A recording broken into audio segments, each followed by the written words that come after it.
வருண், இன்னைக்கு வெறும் மண்டே கிடையாது, பிளாக் மண்டே. பிளாக் மண்டேவா? ஆமா, ஆசிய மார்க்கெட், ஷேர் மார்க்கெட் முழுக்க ஒரு பெரிய சரிவுன்னு வந்து சொல்றாங்க. நம்மளுடைய நிப்டி சென்செக்ஸ் ரெண்டு பேரும் 3% வந்து விழுந்திருக்கு. சீனாவோட ஷாங்காய் பாக்குற ஒரு 7%, டோக்கியோ 7%, தென்கொரியா 5% சொல்லிட்டு ஒரு கடுமையான வீழ்ச்சி. காரணம் யாருன்னா நம்ம அண்ணாத்த ட்ரம்ப் தான்.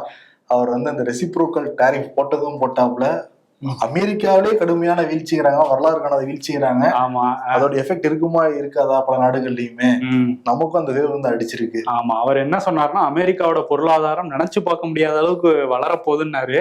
பட் இந்த பரஸ்பர வரி விதிப்பு அப்படிங்கிறது அவங்க நாட்டுக்கும் சரி மற்ற நாட்டுக்கும் ஒரு ஆப்பு வச்ச மாதிரி மாறி இருக்கு. ஆனா ஸ்டெடி ஆகும் அப்படின்லாம் சொல்றாங்க. அதெல்லாம் நம்ம வெயிட் பண்ணி தான் பார்க்கணும். இதுக்கிடையில ட்ரம்ப்புக்கு எதிராக அமெரிக்கா முழுக்க போராட்டம் வெடிச்சிருக்கு.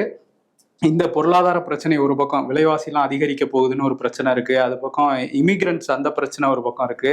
அரசு பணியாளர்கள் நிறைய பேரை வீட்டுக்கு அனுப்பிட்டாரு. எலான் மஸ்க்கு அதிக முக்கியத்துவம் கொடுக்குறாரு. இப்படின்னு பல்வேறு பிரச்சனைகளை வச்சு அவருக்கு எதிராக வந்து போராட்டம் நடத்தியிருக்காங்க. வாஷிங்டன்ல ஆரம்பிச்சு பாஸ்டன், லாஸ் ஏஞ்சல்ஸ், நியூயார்க்னு கிட்டத்தட்ட எல்லா நகரங்கள்லயுமே போராட்டம் நடக்கிறதா தான் தகவல் வருது. ஆமா, கெட் அவுட் டாக்னு போடுறாங்க. அந்த டாஜி அப்படி குறிப்பிட்டிருந்தாங்களே, அந்த ஈய மட்டும் சைலண்ட் ஆக்கிட்டு கெட் அவுட் டாக் அப்படிங்கிற அளவுக்கு குறிப்பிட்டு அந்த பதவியில இந்திய போராட்டம் வந்து நடத்தினாங்க. இன்னும் போற போக பார்த்தா இங்க இருக்கிற முதலீட்டாளர்களே போராட்டம் பண்ணாலும் பண்ணுவாங்க. ஏன்னா எல்லாருடைய போர்ட்போலியோ ரெட்ல வந்து காமிச்சிட்டு இருக்கிறது கொஞ்சம் ஷாக்கா இருப்பாங்க முதலீட்டாளர்கள். ஆமா, ஆயிருப்பாங்க. ஆனா வெள்ளை மாளிகை எந்த ஷாக்கும் இல்ல, கரெக்டான பாதையில போயிட்டு இருக்காரு ட்ரம்ப். இதெல்லாம் ஜனநாயக கட்சியினர் தான் இப்படிலாம் பண்ணிட்டு இருப்பாங்க, நாங்க சரியா பண்றோம், அமெரிக்காக்கான வளர்ச்சிக்காக பண்ற விஷயம் அப்படின்லாம் விளக்கம் கொடுத்துருக்காங்க. போதான் தெரியும் குளோபலைசேஷன் முடிவுக்கு வந்துருச்சுட்டு பல நாடு தலைவர்களும் பேச ஆரம்பிச்சிருக்காங்க. ஆமா, இதுக்கிடையில ஈரான் மேல போர் தொடுக்கிறதுக்கும் அமெரிக்கா தயாரா இருக்க மாதிரி இருக்கு. ஏற்கனவே வர்த்தக போரை ஆரம்பிச்சு வச்சுட்டாரு.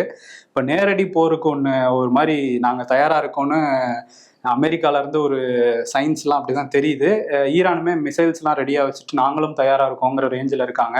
ஸோ இன்னொரு போரை இந்த பூமி நிச்சயம் தாங்காது. இதெல்லாம் பேச்சுவார்த்தை மூலமா அமைதியா போகணுங்கிறது தான் எல்லாரோட எண்ணமும்.